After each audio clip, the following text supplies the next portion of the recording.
Whiskey is my partner. Chef, say hello. Hey, Jeff. How are you, Mark? Good, brother. Sir, again, welcome to our show. We're having a little bit of technical difficulty tonight. There's a little bit of a storm brewing here in the Northeast. We're in the New York, New Jersey area, and we're struggling as best we can. But listen, like you on stage, sometimes things go wrong. You just got to play it. You got to play it in front of you and make the best of it. So we're happy to have you on board. Oh, hell yeah. Thank you. Thank you. No, thank you. Let me start with, again, thanks for coming on the show. We were just talking, we talk sports, we talk music. We don't talk a lot of politics here, but it creeps in. But we do in the last month or so catch up on what's going on with the coronavirus. Yeah. So let me talk to a guy like you. I mean, how obviously, everybody's affected. How has this affected you? There were some tour dates, there was some things going on. How are you managing through it? Yeah, Tommy, I was in Costa Rica when Trump gave the signal to come home. He said, if you're Americans, you better come home. Mm-hmm. And so my wife and I were celebrating our 42nd wedding anniversary in Costa Rica. We'd never been there before. But my buddy, listen to this, you guys, you would love this, man. My friend who was the drummer in the first band we were in high school bought like 7 houses down there 40 years ago when the property was cheap. And he's got nice places. I was 50 yards from the water. Dude, I went and caught some red snapper and brought it in and ate it. That's a nice vacation. Wow, good for you. Yeah. So you were in Costa Rica, and then you got to work. Now, were you stuck? And it's hard to say stuck when you're living like that. But was it where you couldn't get home? Did you get home on one of the embargo flights, or did you get a regular flight home? Got a regular flight home. It was in time, and we are Diamond members. We fly around so much, that we're up there, so we get the service and whatever's available we get. So we got home, but we've been locked down in Michigan, and the governor of Michigan, I don't know if you've kept track of any of that. Yes.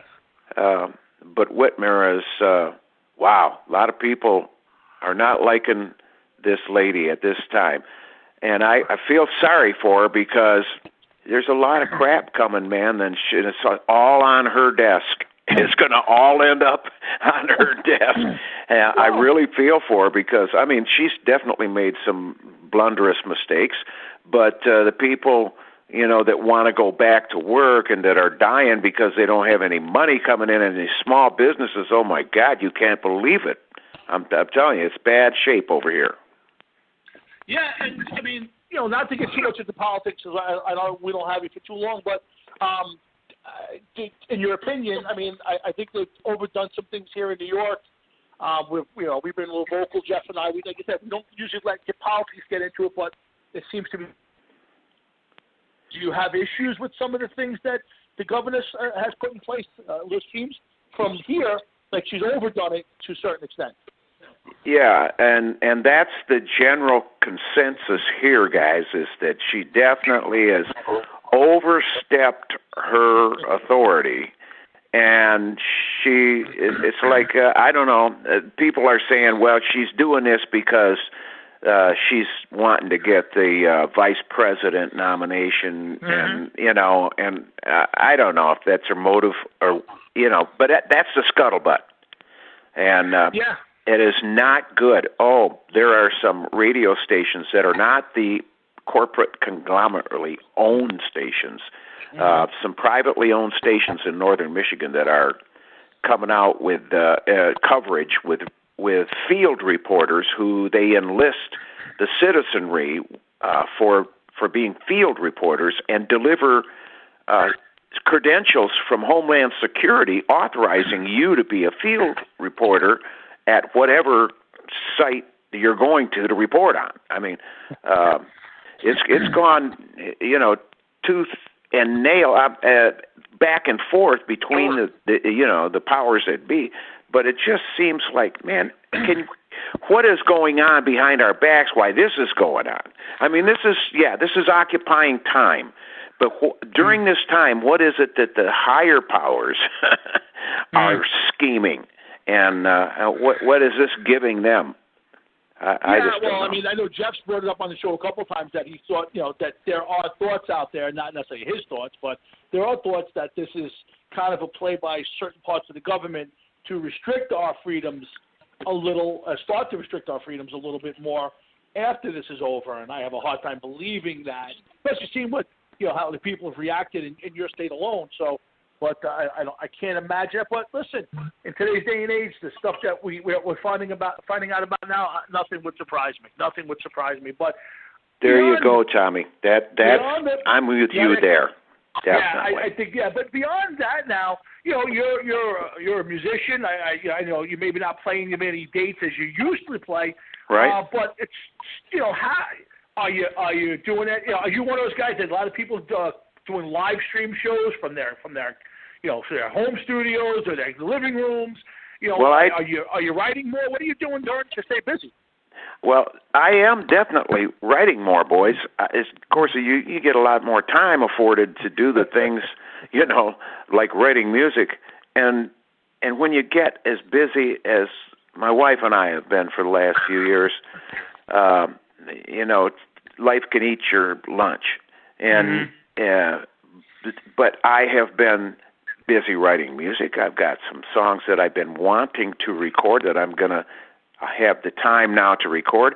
I did a what do you call that? A cameo set in on Kip Winger's Better Day Coming. It was just released. It was a bunch of people. I mean, Alice Cooper's on there.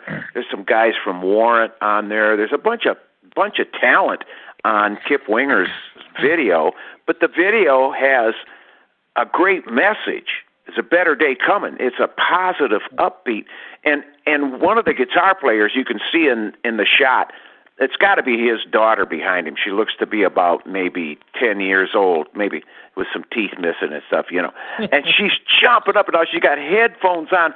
She stole the show, man. Just her energy and her enthusiasm for her daddy. Ooh, that's some good stuff. That's amazing. Man. I mean, you play with so many, of the greats, and you play with. Is there anybody? I always want to ask: is there anybody you haven't had the honor to play with that you say, "Hey, on my bucket list, I'd like to jam with so and so"? Is there one person? Yeah. Is it Daryl Hall? Really? Yeah. From Hall & Oates. Yeah, Hall & Oates. He's got a thing called Daryl's House. I don't know if that's still around, but he did that for a while. That was actually very interesting. Yeah. Well, I just want to go over to his house and jam.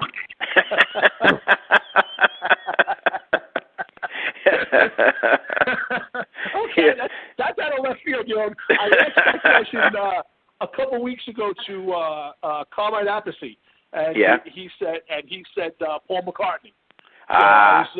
He's like, I always wanted to jam. I never had the honor to jam with Paul McCartney. So I said, what? I think it's interesting. But you had a lot of stuff going on, but your career is just full of just great music.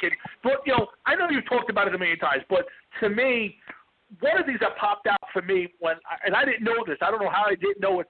Was the fact that Grand Funk Railroad, 72 hours, or you broke the record for the Beatles in selling out Shea Stadium, and a buddy of mine bothered me all week to make sure I brought this up, and he said that the place was just completely coming apart to the point where they wanted to shut it down because they thought they were going to have the bleachers were bouncing. Yes. Give me a memory from that night. What was it like being in that kind of atmosphere? Well, Tommy, man, when we flew over the stadium in that helicopter, now we took off. Off the East River, right there. There's a heliport there. We took off.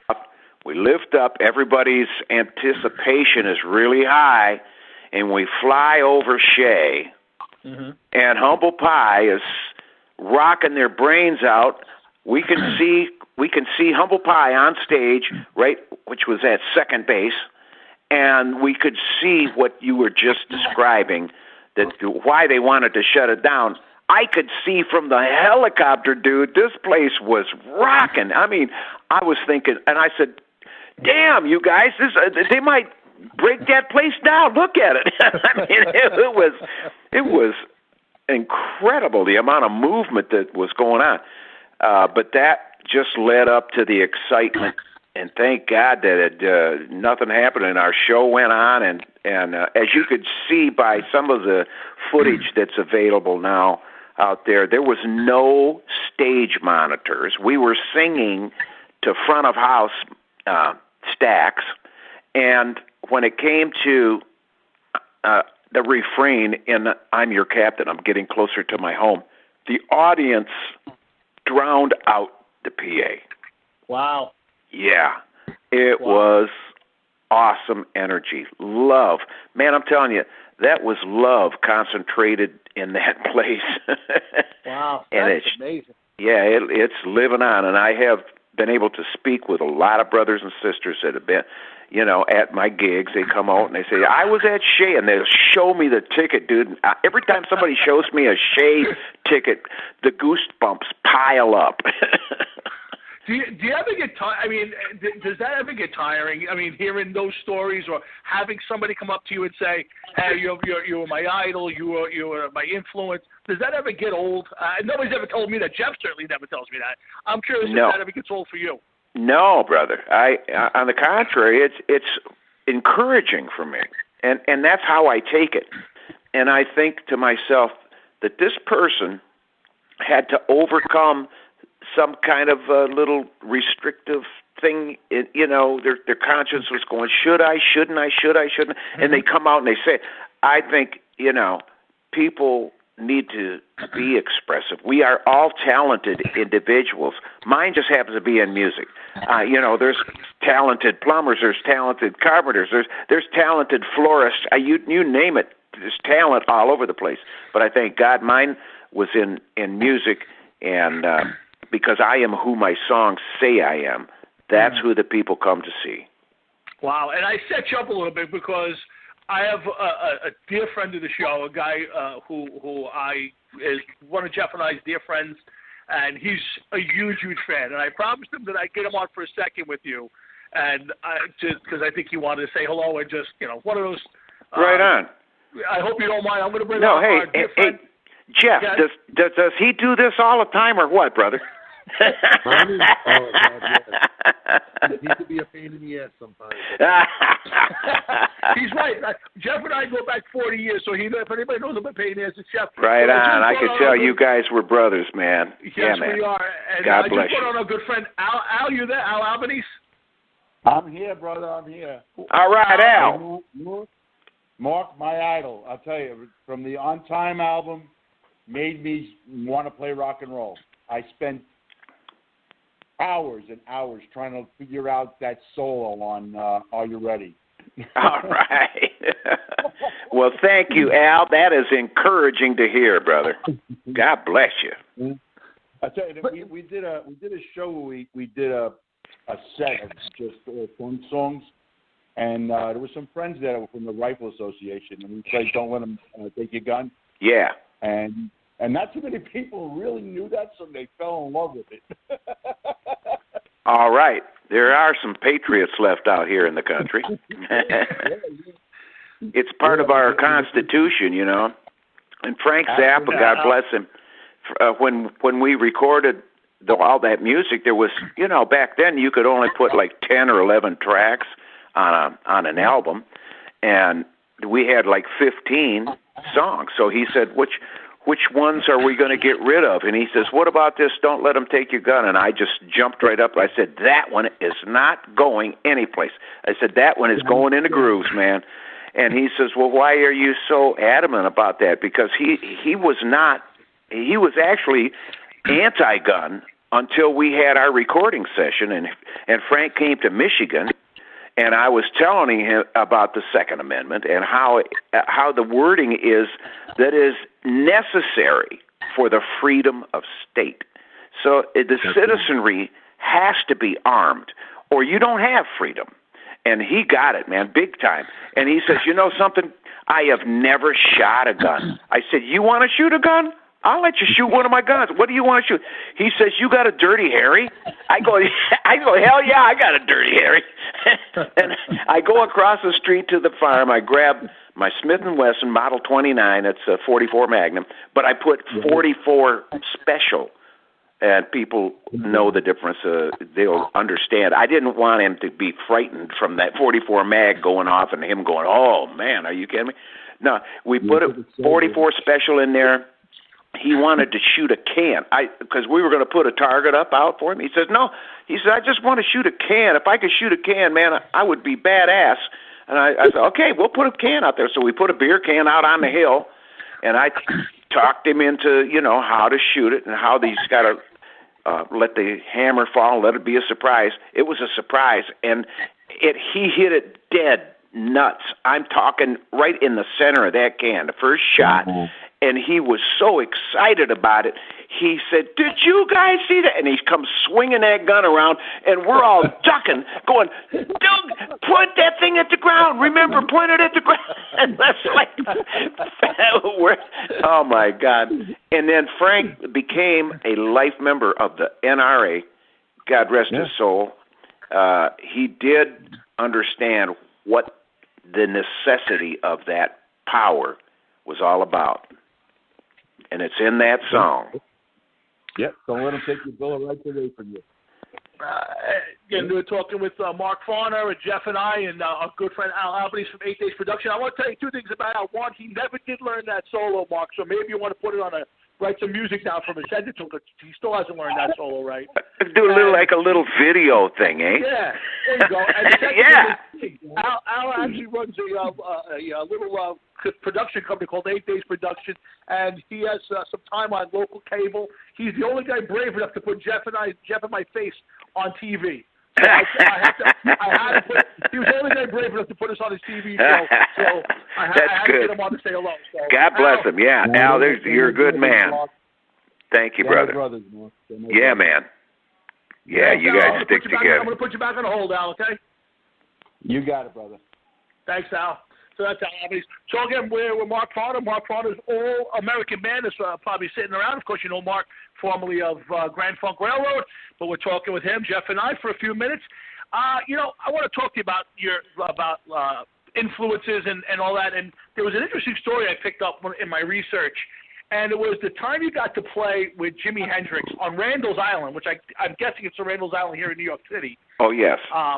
And Jimmy, let's say, had some fun before the show and didn't necessarily put his best performance out there.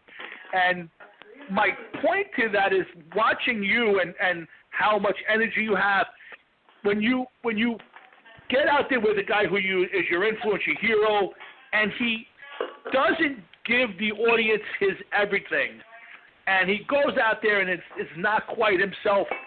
Does that, even though you kind of laugh about it later on, did that kind of diminish Jimmy a little? Had to a little bit, the fact that he would go out there and not give his best performance to the people who paid to see him. Do you know what I'm saying? Did that bother you? It bothered me. Absolutely, brother. It bothered me to the point of resolving that I would never go on stage high. I would never drink a glass of wine, a beer, smoke a joint. I'm not going to go on high because I want to give the audience, our fans, what they came to see, and I was straight as an arrow when I recorded all of that shit. I'm telling you, and in order to get it the right way, I got to be straight. So, yeah, that was a little diminishing, but, I don't know his past. I don't know what drove him to do the things that he did, but I sure did love him as a guy, my friend, and certainly guitar player. But what a humble, like 100 degrees south of what he is on stage. He was the most humble, soft-spoken person, just a very tender guy, God rest his soul. Yeah, again, listen, Mark, you've gotten to play with so many of the legends, but I do want to get in some of the stuff that I know that I'll get yelled at by my producer, and I'm sure your people if I don't get in, which is, of course, one, the 50th anniversary of Closer to Home, which I believe is this June. Tell us, 50 years. What's your thoughts about that right now? The 50 years, I can't even believe I'm 50 years old. Are you kidding me? By the way, I know you're older than that because we share the same birthday. Yeah. It's a few years different, but we do share the same birthday. So, all right. God bless you. That's great, man. Awesome. Yes, sir. Go ahead. But tell me about Closer to Home 50 years. The song came from an answered prayer. You know, I would say my prayers, and I still say my prayers. Mm-hmm. You know, my mother showed us 6 children to say that now I lay me down to sleep. I pray the Lord my soul to keep. If I should die before I wake, I pray the Lord my soul to. You know that sure. prayer, right? Absolutely. But I put a P.S. on it, mm-hmm. and I asked God to give me a song that would reach and touch the hearts of those that the Creator wanted to get to. And that's what I asked for. I got up maybe 3 o'clock in the morning and just sat up, grabbed my pen and my legal pad there that I had, a little yellow steno pad, and I started writing these words. I didn't know that they were lyrics at the time, guys. You know, because a lot of times I wake up and I just grab my pen and I start writing, and there's some crazy shit coming out. I'm going, oh, what is this? You know, but I'm in between the conscious state and the subconscious state of you know, I'm in almost like in a dream kind of a state of mind, but I have learned how to stay there and get what I need to have before I come out of there. And that's what happened with the lyrics. And when I got up in the morning, I went out and I grabbed my guitar out of the corner off my guitar stand. I had a George Washburn, an American-made, was the loudest acoustic guitar I ever had. I loved that thing. I could sing really loud, and it would keep up with me. Anyways, I grab it, and I come up to the table, and I'm, you know, sipping on my coffee, looking out at the horses in the pasture, and I just do that, bum bop, bum bop, bum bop, doo doo doo doo, yeah, that little lick on the front. I went, wow, that's kind of cool. And when I grabbed that C, the inversion of the C chord that is in that song, I'd never played that before in my life. I just grabbed it. It was there, and I looked at it, and I memorized it. I wrote it down on the paper just where I could get my fingers to go back there, and I kept rehearsing it. Well, when I went to the bedroom and grabbed that steno pad, came out, it was almost like I didn't even need to know. All I did was start singing the words, playing that ba-da-da-da-ba-ba, you know, it was made to happen. And when I took it to rehearsal that day, Don and Mel, they verified it because they said, Farner, that song is a hit, man. They were right. Wow. Yes, and we're talking with the legendary guitar player, singer, and great guy, Mark Farner, of course, formerly of Grand Funk Railroad, and now Mark Farner's All-American Band. And Mark's got so much up, and I want to follow up on it. But you guys remember Hard Rock and Sports every Thursday night, 6:30 to 9:30, right here on Blog Talk Radio. Every Saturday morning, the show gets repeated on the RadicalOnlineRadio.com network, so check that out. 10 o'clock Eastern Standard Time every Saturday. Make sure next Thursday night we have Tommy John, the pitcher for the New York Yankees and the Dodgers, will join Jeff and I for some fun next Thursday night, 6:30 to 9:30. And, of course, now go to YouTube. The show has its own YouTube channel, Hard Rock and Sports Show, and all our interviews will get popped up on there. Besides Spotify, you go to Spotify, you hear all our 300-and-something shows. Make sure you check us out. Well, let me ask you, you talk about writing, and I read and watched videos and saw how, you wake up, there's notepads everywhere, your wife's picking up notes behind you. Mm-hmm. Did you ever write something and go, this is a hit, and it wasn't? Or do you think when you write it that a song's got it or doesn't have it? Like, what's your initial, is there initial reaction to what you write? Tommy, every song I write is a hit.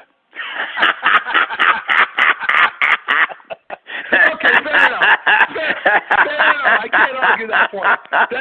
You're 100% right. I cannot argue that point. Before we lose you, so I'm going to get a couple of third things. There might not have been a Mark Farner Grand Funk Railroad, Mark Farner's All-Star, All-American Band.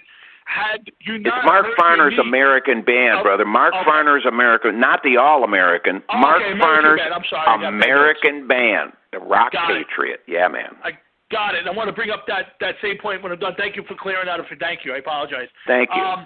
There might not have been a Mark Farner guitar player had you not hurt your leg, I think it was your knee, playing football as a kid in Michigan. Right. I want to know, give me a scouting report on Mark Farner, the football player.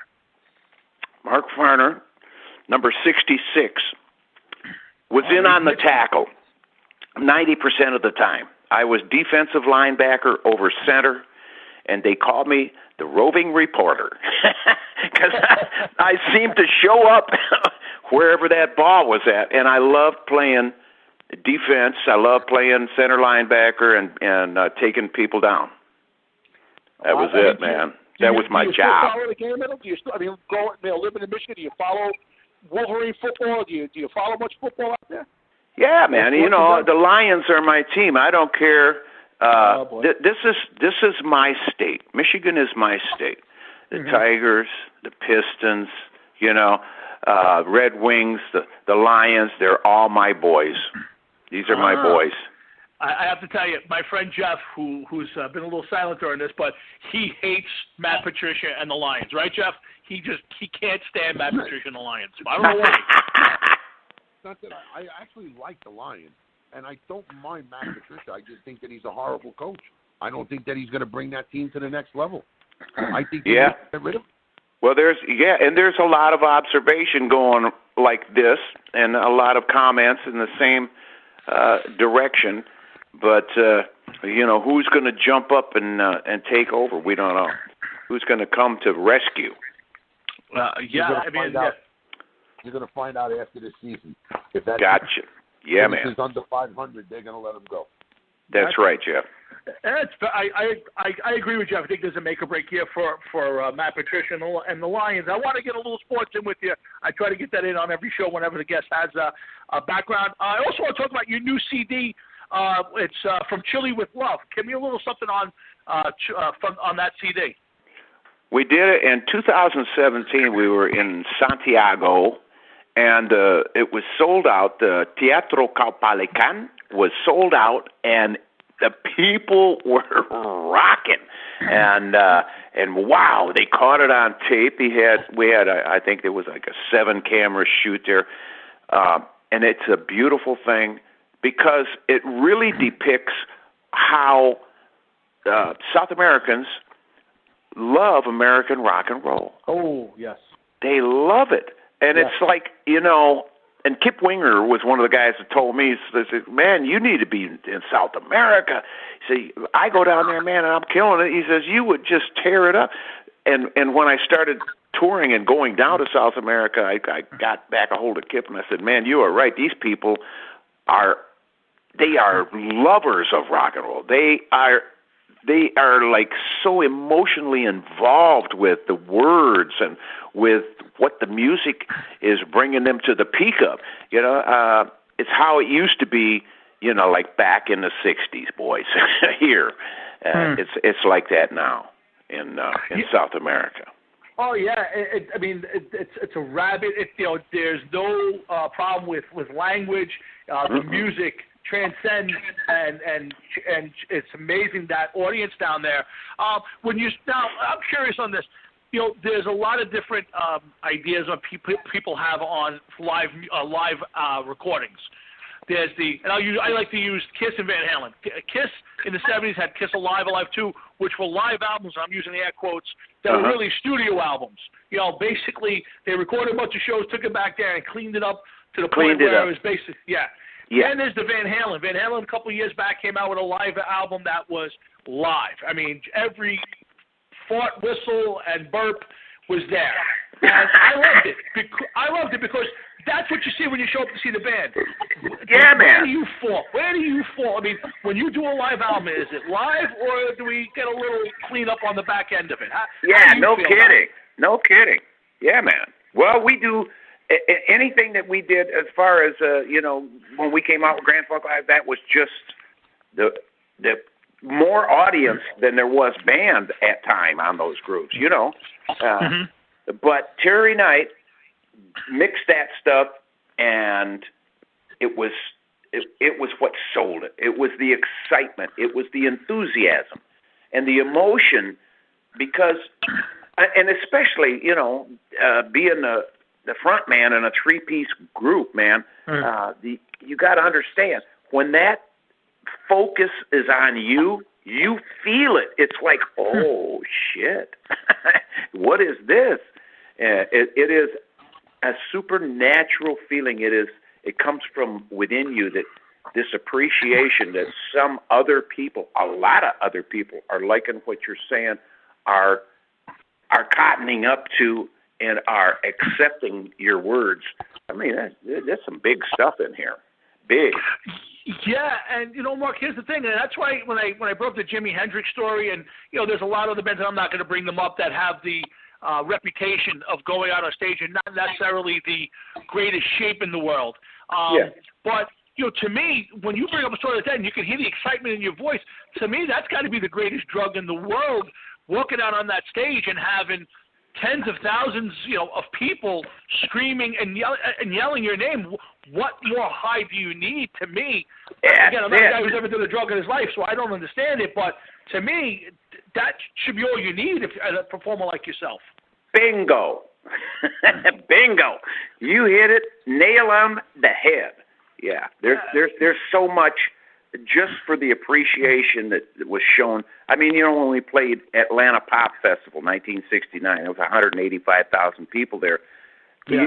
Oh, my God. Just, that was our first gig, and when I got up on that stage, it was the first time I could see the entire audience, because prior to that, we were down behind the boards, the fence that was blocking the audience from getting into the stage area and what have you. We could only look out a few rows and had no idea of the enormous crowd until I got on that stage and I looked out, and it was time for us to go on. And I told the guitar tech, I said, "Bookman, I got to piss so bad." Dude, I really it was scaring me that much. And wow. And he said, "There ain't no time for that." And he just threw my guitar around my neck. He says, "Get your ass out there." He was pushing me out, and it was good. Yeah, because our reaction, it just, every night we went on a little later.